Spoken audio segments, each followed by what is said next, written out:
G7ના મંચ પરથી પ્રધાનમંત્રી નરેન્દ્ર મોદીએ ગ્લોબલ સાઉથની ચિંતાઓને આપ્યો મજબૂત અવાજ।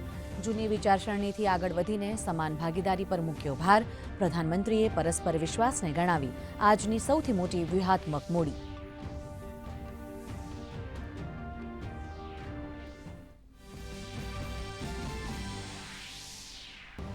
પ્રધાનમંત્રી નરેન્દ્ર મોદીએ G7 આઉટરીચ સત્રમાં ઉઠાવ્યો હોર્મુઝ સ્ટ્રેટમાં સીફેરર્સની સુરક્ષાનો મુદ્દો। કહ્યું, ભારત કરે છે પશ્ચિમ એશિયામાં શાંતિના પ્રયાસોમાં થયેલી પ્રગતિનું સ્વાગત। તણાવ અને યુદ્ધોનો કાયમી ઉકેલ માત્ર વાતચીત અને ડિપ્લોમેસીથી જ શક્ય।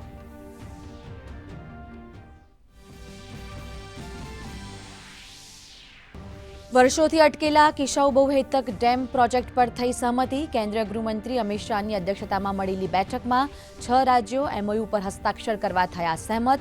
પ્રોજેક્ટનો 90% ખર્ચ ભોગવશે કેન્દ્ર સરકાર।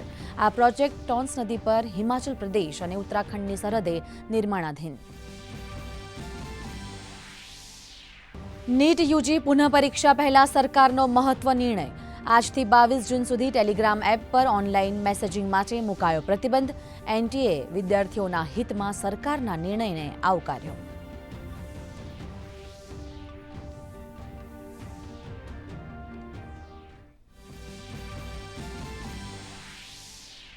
કેન્દ્રીય મોટર વાહન નિયમોમાં કરાયા મહત્વપૂર્ણ સુધારા। 5 કે તેથી વધુ ચલણ ધરાવતા વાહન ચાલકનું ડ્રાઇવિંગ લાયસન્સ તાત્કાલિક ધોરણે કરાશે સસ્પેન્ડ।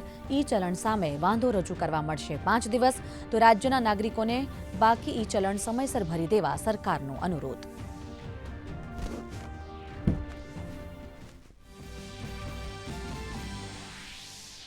$226 કરોડના આતંકવાદી ફંડિંગ નેટવર્ક મામલે વધુ એક ખુલાસો। ડર્ટી ક્રિપ્ટોને USDTમાં કન્વર્ટ કરતા વધુ એક આરોપીની ધરપકડ।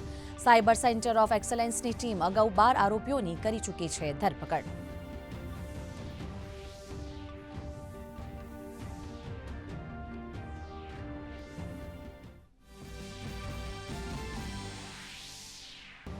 ગુજરાતમાં વરસાદની આગાહી વચ્ચે ગરમીના પારામાં નોંધાયો સામાન્ય ઘટાડો।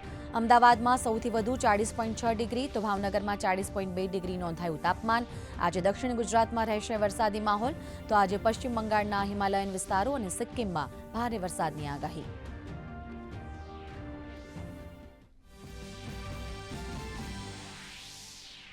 અને અમેરિકા ઈરાન વચ્ચે શાંતિ કરારની શરતો ટૂંક સમયમાં કરાશે જાહેર। ઈરાનનો પરમાણુ કાર્યક્રમ અને હિઝબુલ્લાહ ઇઝરાયલ સંઘર્ષ પર અટવાયો છે પેચ।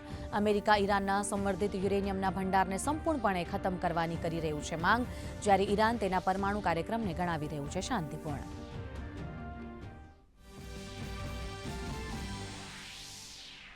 ભારત અફઘાનિસ્તાન વચ્ચે આજે બીજી વનડે મેચ। શુભમન ગિલની કેપ્ટનશીપમાં સિરીઝ જીતવાના ઇરાદા સાથે મેદાનમાં ઉતરશે ટીમ ઇન્ડિયા। પ્રથમ મેચ જીતીને ભારતીય ટીમ સિરીઝમાં 1-0થી આગળ।